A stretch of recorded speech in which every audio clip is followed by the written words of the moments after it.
The observation deck of the scientific vessel Eugen was silent, save for the soft hum of the ship's core. Dr. Aaron Zell, a cephalopod-like Xylosian with iridescent skin that rippled with thought, stared at the holographic image before him. It was a blue-green marble, swirled with white clouds, a world classified as primitive, insignificant, and teeming with a violent, short-lived species that called itself humanity. His colleague, a being of crystalline structure named Kalen Vok, declicked its appendages in a pattern of mild annoyance. "We have wasted 3 cycles on this, Aaron. The Council requires a report on the genetic viability of borderline sentient species. This one is standard, aggressive, territorial, with a predictable evolutionary path towards self-annihilation. We should move on to the Kellic system." Arenzel did not turn from the view. His species, the Xylosians, were the curators of this arm of the galaxy. Their purpose was not to interfere, but to observe, catalog, and understand the tapestry of life. It was a sacred, ancient duty. "Patience, Kalen. The Council asked for a deep dive. A simple genetic scan is not a deep dive. Have you completed the full sequencing of chromosome pair 2? Kalen Vok's crystalline form shimmered with a flicker of light, their equivalent of a sigh. "Yes, it is as I suspected. 99.9% identical to the Terran ape. The remaining 0.1% accounts for bipedalism, an enlarged neocortex, and an opposable thumb. A standard template for a predator species. There is nothing of interest." Arenzel finally turned, his large, liquid black eyes blinking slowly. "Run the comparison again. This time, use the baseline for the galactic standard for sentient development." "The same data will produce the same result," Kalen Vok protested, but they complied. Their crystalline structure hummed, projecting a new, complex data stream into the air. 2 spiraling strands of light appeared, human DNA. Beside it, a simplified, elegant helix appeared, the galactic standard. "For a species to achieve interstellar travel and join the galactic community," Arenzel narrated, reciting the ancient texts, "they must possess a mind capable of abstract thought, logic, and cooperation. Their genetic code reflects this, containing the cooperation gene and the logic imperative." Kalen Vok pointed a shimmering facet at the human helix. And as you can see, they possess a mutated, non-functioning version of the cooperation gene, and the logic imperative is fragmented. It's present, but broken. They are a species of emotional, fractured thinkers. It's a wonder they made it out of the trees. "Precisely," Arenzel whispered, his skin rippling with a pattern of deep unease. "Run a deep structural analysis. Look for the source code, the base programming." Kalen Vok hesitated. "A deep structural analysis on a primitive species? It is a violation of protocol. It requires an immense amount of energy." "Consider it a personal request," Arenzel said, his voice firm. With another crystalline sigh, Kalen Vok initiated the procedure. The hologram shifted, the double helix dissolving into a dazzling, impossibly complex web of light. The ship's hum deepened as power was diverted. For a long moment, there was only silence. Then, Kalen Vok's light flickered violently, a burst of chaotic, jagged patterns. By the great convergence," they stammered, their usually precise voice cracking with static. "Aaron, what is this?" Arenzel moved closer, his own bioluminescence dimming in the face of what he saw. At the core of the human genetic code, beneath the layers of mutation and adaptation, was a structure. It wasn't a random collection of proteins and amino acids. It was a pattern, a deliberate, impossibly elegant, and horrifyingly powerful piece of code. It was as if someone had hidden a supernova inside a single grain of sand. "It's a fail-safe," Arenzel breathed. "No, it's a foundation, a bedrock. It's chaotic, Kalen Vok whispered, their fear palpable. It's not orderly like our logic. It's a storm, a beautiful, terrifying storm. It contains elements of pure chance, radical adaptation, and look here. They highlighted a section of the code. This sequence. It's a self-repair mechanism, but not for a cell, for a behavior. It allows for the complete rewriting of its own directive based on a single, overwhelming external stimulus. It's a logic bomb, Aaron.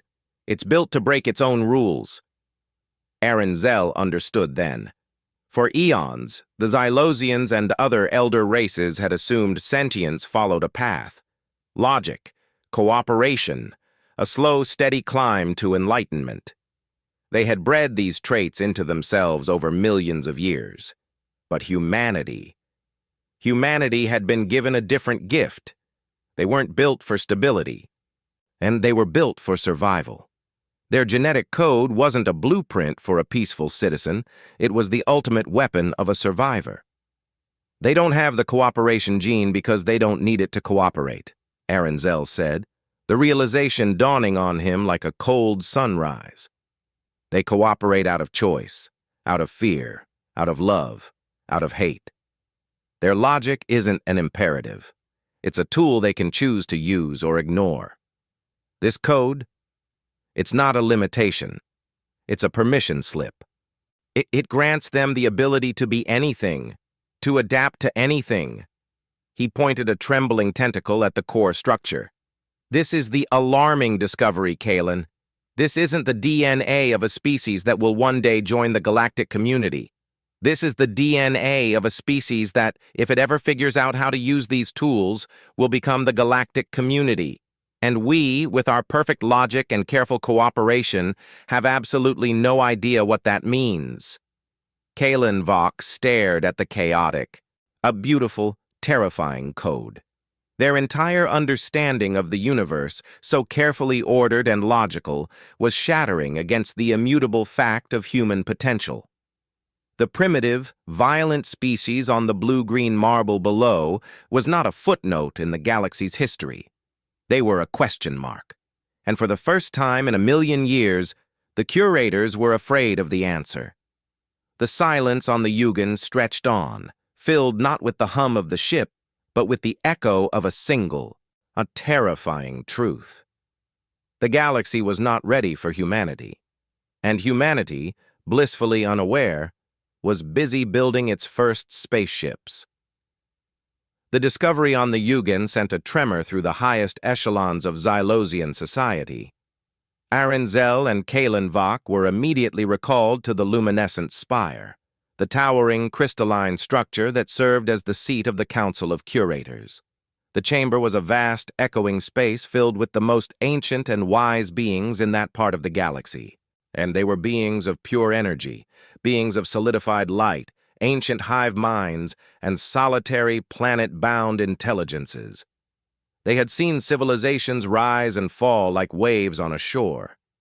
Nothing surprised them. Until now.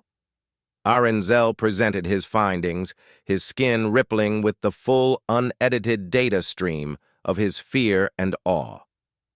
The council was silent for a long time, a silence heavier than any void.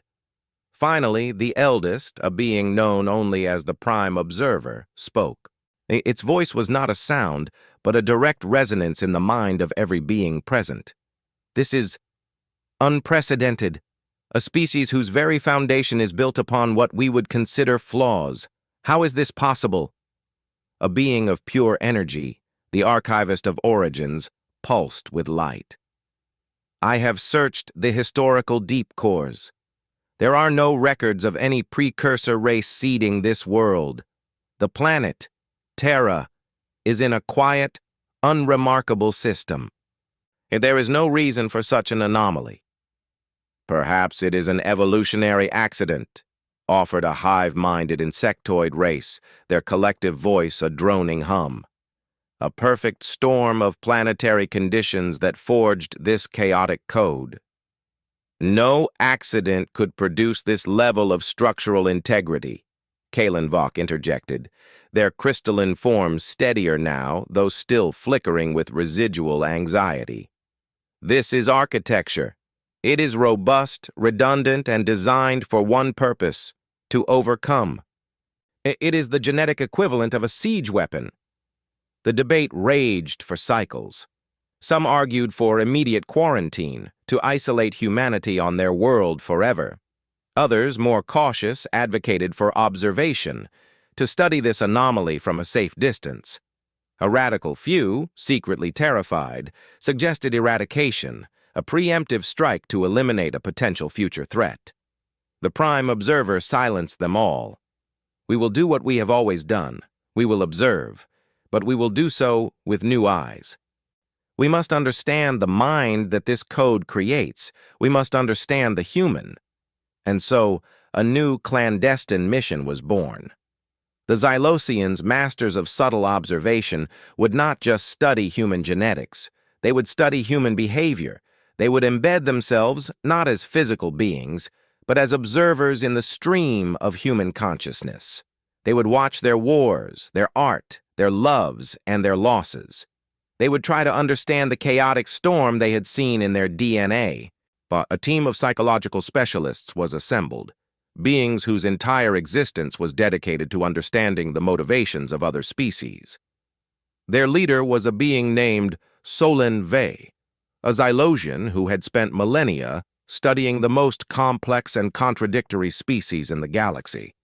He was confident, analytical, and utterly unprepared for what he was about to witness. "We will begin with their history," Solen Vey announced to his team. We will start at the beginning and chart their psychological evolution. We will be ghosts, unseen and unfelt, observing their key moments. Let us begin." The team linked their consciousness, their perceptions stretching across the vast distances of space to settle upon the surface of Earth. They synced with the residual electromagnetic energy of human history, watching the past unfold like a vast chaotic play. They saw small bands of hunter-gatherers, their cooperation born not of genetic imperative, but of shared need. They saw the flicker of a new emotion in a mother's eyes as she held her child, a fierce, illogical love that would make her fight a beast 10 times her size. They saw the first wars, tribes clashing over resources, driven by a terrifying blend of fear and territorial instinct. But they also saw the victor, after the battle, spare a child, an act of illogical mercy that served no strategic purpose. And they saw the rise of cities, of laws, of empires. They saw humans enslave one another, and then, generations later, fight and die to free each other. They saw them build monuments to gods they could not see, and then, in the name of those same gods, commit unspeakable atrocities. Solen Vey watched it all, his mind struggling to categorize. "It's contradictory," he murmured. "They build beautiful things and then destroy them. They love and they hate, often the same person. They crave peace, but prepare for war. There is no single directive. There is no predictable pattern." His assistant, a young Xylosian named Lena Thal, pointed to a specific scene. It was a small village being ravaged by a plague. "Look," she whispered, "the healthy ones are not fleeing. They are staying. They are caring for the sick, knowing they will likely catch the plague themselves and die. There is no logical benefit. It is not cooperation for survival. It is sacrifice." Solen Vey stared at the scene. The humans were weeping, terrified, but they did not leave. One man, a farmer, held the hand of a dying child that was not his own, singing a soft, tuneless song to comfort it. "This is not a flaw," Solen Vey said, his voice filled with a dawning, terrible awe. "This is the core of it, the chaos in their code. It's not just for survival. It's for this. It's for the capacity to override the survival instinct itself. Their code doesn't force them to be anything. It allows them to choose. It allows them to choose logic, or emotion, or sacrifice or cruelty. They are not following a path. They are building it as they go. The implications were staggering. Every other known sentient species was, to some degree, predictable. Their actions were guided by the deep-seated imperatives of their genetic code. A Zelosian would always choose the logical cooperative path. A Kellian would always choose the path of most profit. A hive mind would always choose the path that benefited the collective. But a human could do anything. They could be a saint or a monster, a coward or a hero, a poet or a destroyer. And they could switch between these states in the span of a single heartbeat. Solenve severed the link, his consciousness reeling. He looked at his team. Their lights were dim, their forms trembling. They had not just observed humanity, and they had felt it. They had felt the raw, unfiltered, terrifying power of a species with free will.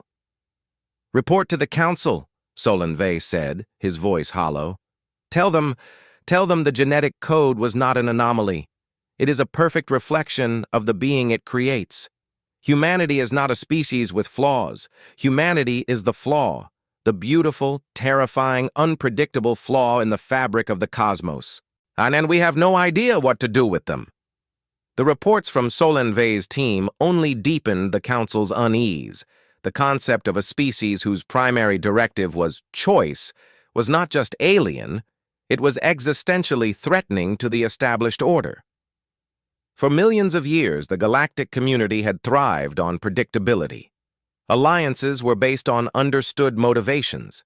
Conflicts were resolved through logic. The universe, while vast, was a known quantity. Humanity was an unknown, and a variable that could not be calculated. The council convened again, this time in a state of barely concealed panic. The Prime Observer's resonance was sharper, more urgent. "The danger is not what they are now," it stated. "The danger is what they will become. Their technology is primitive, their society fractured. But their potential, if they ever achieve interstellar travel, they will bring their chaos with them. They will not adapt to the galactic community. They will try to make the galactic community adapt to them." A new proposal was put forth. It was not eradication, which was deemed too brutal and unpredictable in its consequences. It was something more insidious. Stewardship. A plan to guide humanity, subtly, onto a safer, more predictable path. "We will become their unseen mentors," argued a sleek, serpentine race called the Srith, masters of psychological manipulation. "We can plant the seeds of logic, of collective thought in their art, and their philosophy, their science. We can gently steer them away from their chaotic impulses. In a few thousand years, we can reshape their genetic destiny and make them acceptable." The plan had a cold, logical appeal. It was the curator's duty to guide, after all. Why not guide this volatile species towards a more stable future? But Aaron Zell, the original discoverer, spoke against it. His skin rippled with a pattern of defiance, a rare emotion for a Xylosian. "You would make them like us? You would try to remove the very thing that makes them who they are? We have seen their history, their greatest achievements, their most profound art, their most heroic sacrifices. They all came from that chaos. To take it away would be to destroy them. It would be a crime far greater than any they have committed." "What would you have us do, Aaron Zell?" the Prime Observer asked. "Sit and wait for them to become a threat." "I would have us watch and learn," Aaron Zell replied. "And they have something we do not. We have logic. We have stability. But they have resilience. They have the ability to face the impossible and refuse to accept it. We saw it in their history. A plague that should have wiped them out, and they fought back. A world that should have crushed them, and they tamed it. They are built to overcome. Perhaps, instead of fearing that, we should try to understand it. Perhaps it is not a threat. Perhaps it is the next step in evolution that we were too stable to take." The council chamber fell into a profound silence. Aranzel's words were heresy. He was suggesting that the chaotic, violent, illogical humans were not a flawed version of them, but a potential superior version. That their own perfect logical path had been a dead end, while humanity's chaotic scramble was the true road to the future. The debate raged for longer than any in recorded Xylosian history, and the elders were torn between their ancient wisdom and the terrifying novelty of the human paradigm. Finally, the Prime Observer made a decision. It was not a resolution, but a compromise. We will not interfere. We will not guide. We will not eradicate. We will continue to observe, but from a greater distance. We will create a quarantine zone around their system. No galactic species will make contact. We will give them time to develop, time to either destroy themselves as their violent nature suggests, or to prove Aranzel's radical theory correct. We will watch, and we will wait, and we will pray to the great convergence that we have made the right choice. The quarantine was put into effect. Earth and its solar system were declared an off-limit zone, a cosmic petri dish containing a species of terrifying potential. The other elder races informed of the discovery were horrified, but agreed. And the thought of a species with free will loose in the galaxy was a nightmare they all shared. And so, humanity continued its slow, bloody climb, completely unaware that the eyes of the galaxy were upon them. They fought their world wars, they built their radios, they launched their satellites. They looked to the stars with wonder and fear, dreaming of what might be out there. They had no idea that out there, entire civilizations were holding their breath, watching the little blue planet with a mixture of terror and awe, waiting to see what the chaotic, beautiful, terrifying species would do next. Centuries passed on Earth. The quarantine held. The Xylosians watched, their fear slowly morphing into a kind of bewildered fascination. Humanity did not destroy itself. It came close, many times. The 20th century on Earth was a particular period of horror, filled with global conflicts and the creation of weapons that could end all life. And the observers watched in dread, certain this was the end. But it wasn't. From the ashes of their wars, they built institutions of global cooperation. They argued, they disagreed, they nearly tore themselves apart again, but they always, at the last moment, pulled back from the abyss. They sent men to their moon, not out of logic, but out of a bald, audacious statement of, "We can."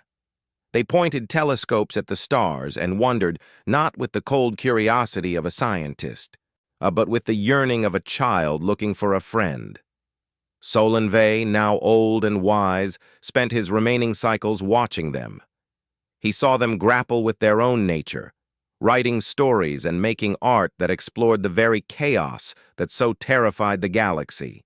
He saw them invent the internet, a global consciousness of pure, unfiltered human thought, beautiful, ugly, brilliant, and stupid all at once.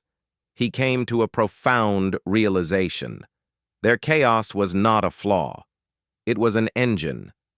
It was what drove them to explore, to create, to strive.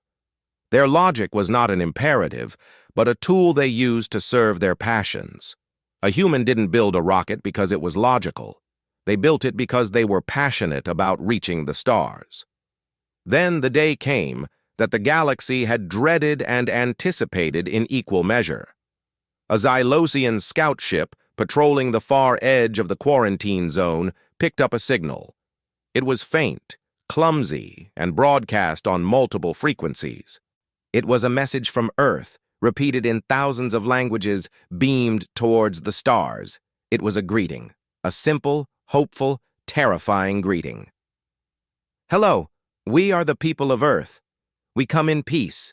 We seek to learn and to share. Is anyone out there?" The scout ship's captain, a young Xylosian named Theron Vec, stared at the message in disbelief. The quarantine had been in place for centuries. No one was supposed to make contact. And yet, here it was. Humanity, in its chaotic and illogical way, had simply decided to ignore the cosmic silence and shout into the void anyway. He immediately sent a priority message to the luminescent spire. They have broken the quarantine, not by force, but by asking to be friends. What are our orders?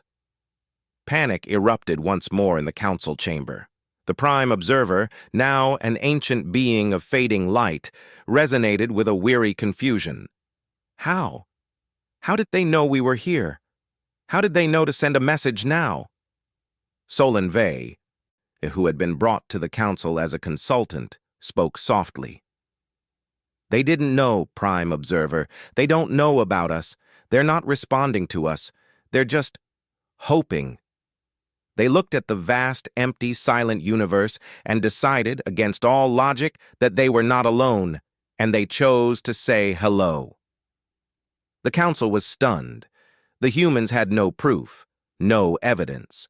They had simply made a leap of faith, an act of pure, illogical hope, and shouted into the infinite darkness. It was the most terrifyingly human thing they could have done. "What do we do?" the Prime Observer asked, and for the first time in a million years, its voice held not wisdom, but genuine fear. "Do we answer? Do we maintain the silence?" The question hung in the air, a perfect echo of the one the humans had just asked the universe.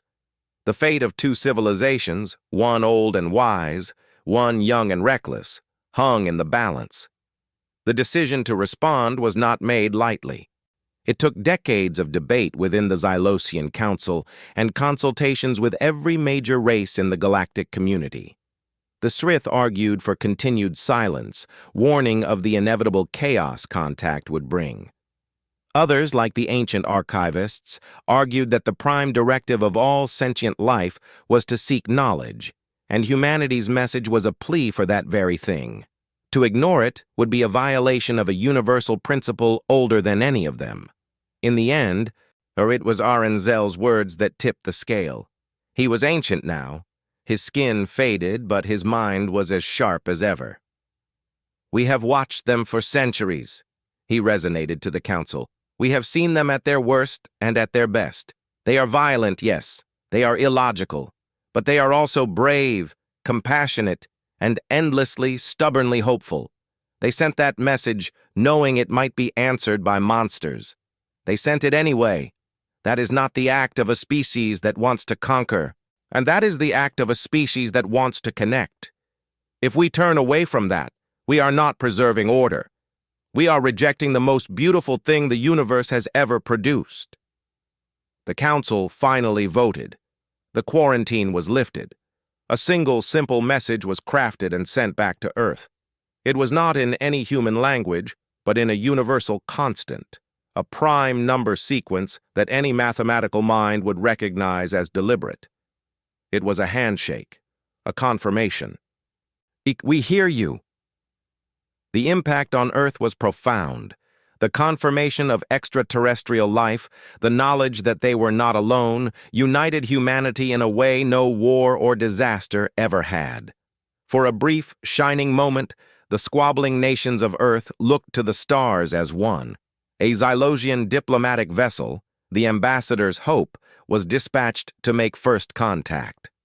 On board was Solon Vey, now the most renowned expert on humanity in the galaxy, and a small team of specialists. And they approached the solar system with a mixture of excitement and deep anxiety. They had studied humanity for so long. Now they would finally meet them. As they neared Earth, they were met not by a fleet of warships, but by a single hastily assembled vessel.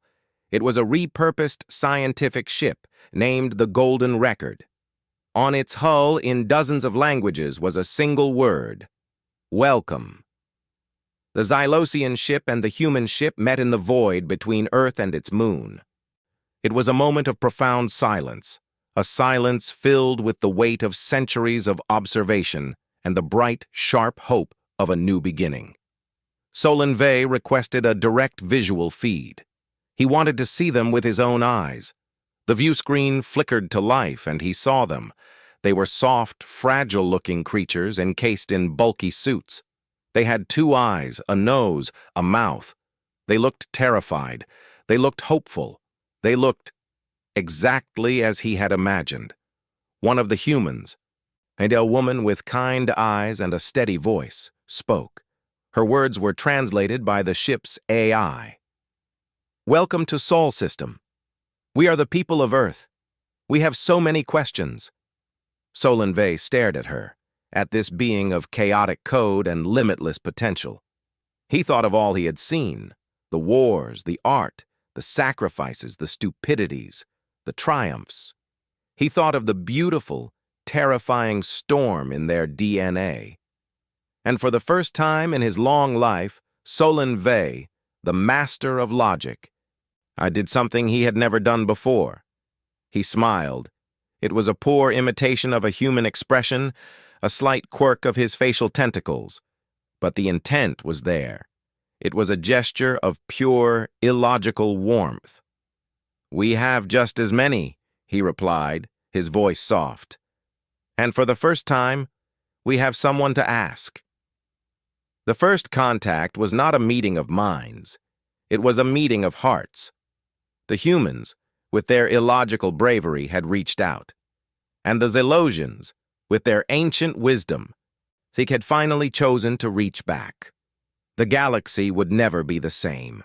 The first few decades of interaction were, as the Srith had predicted, chaotic. Humanity, with its boundless energy and fractious nature, did not simply integrate into the galactic community. They exploded into it. They asked a million questions, challenged a billion assumptions, and generally made a glorious, wonderful nuisance of themselves. They found the galactic community, for all its wisdom, to be somewhat stagnant. Civilizations that had lasted for millions of years had become cautious, set in their ways. They had traded passion for stability, risk for safety. Humanity, with its chaotic code, was like a firecracker in a library.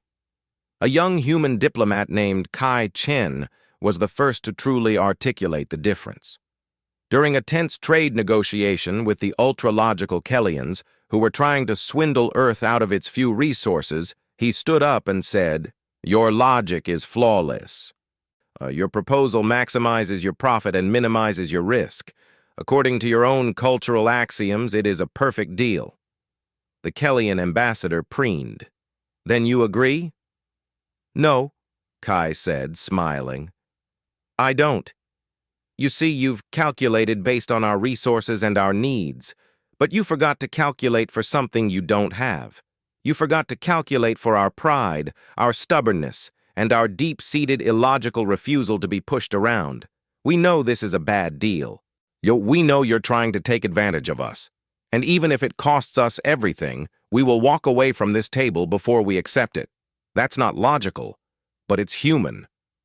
The Kellian ambassador was speechless.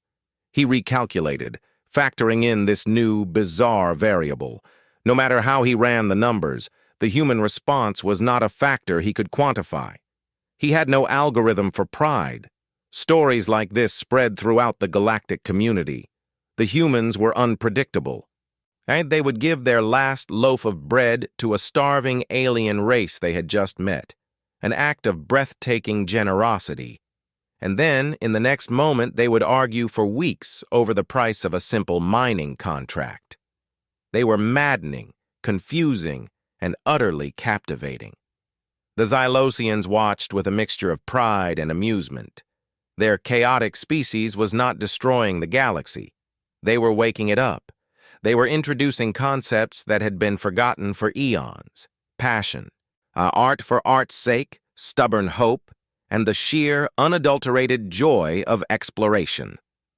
A crisis, however, soon tested this new dynamic. A virulent cosmic plague, the silent rot, began to spread through the galactic trade lanes.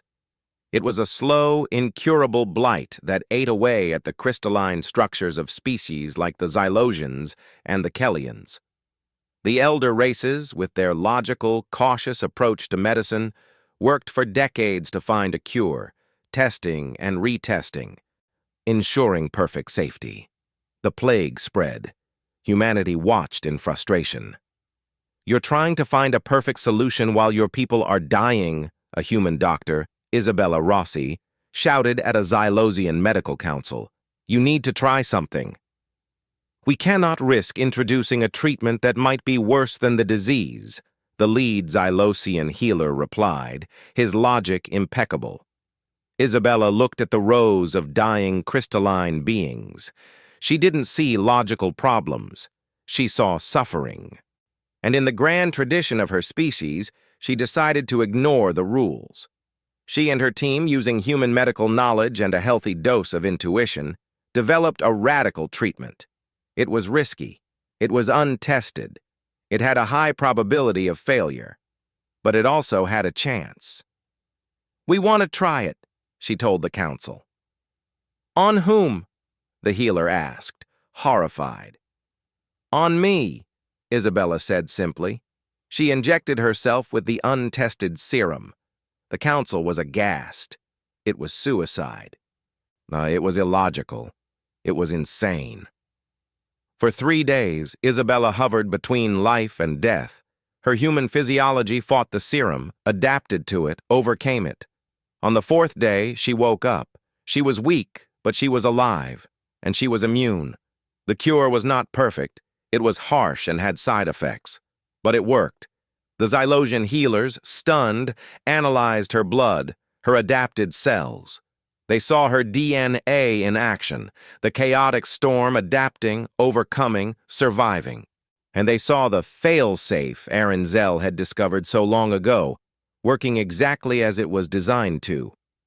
The plague was stopped not by perfect logic, but by human stubbornness and a willingness to sacrifice. The galactic community was forced to confront a humbling truth. They had spent millions of years trying to eliminate risk. Humanity spent its entire existence learning to live with it, to overcome it, to use it as fuel. The elder races looked at the cure, at the brave, a foolish woman who had risked her life, and at the chaotic species that had produced her. And slowly they began to understand. The humans weren't a threat to the galaxy. They were its immune system. Generations passed. Humanity did not conquer the galaxy. Instead, they did something far more profound. They became its heart. Human colonies sprang up on 1,000 worlds, each one a unique blend of human chaos and local alien culture. Human art, with its raw emotion and unpredictable forms, became the most sought-after commodity in the galaxy.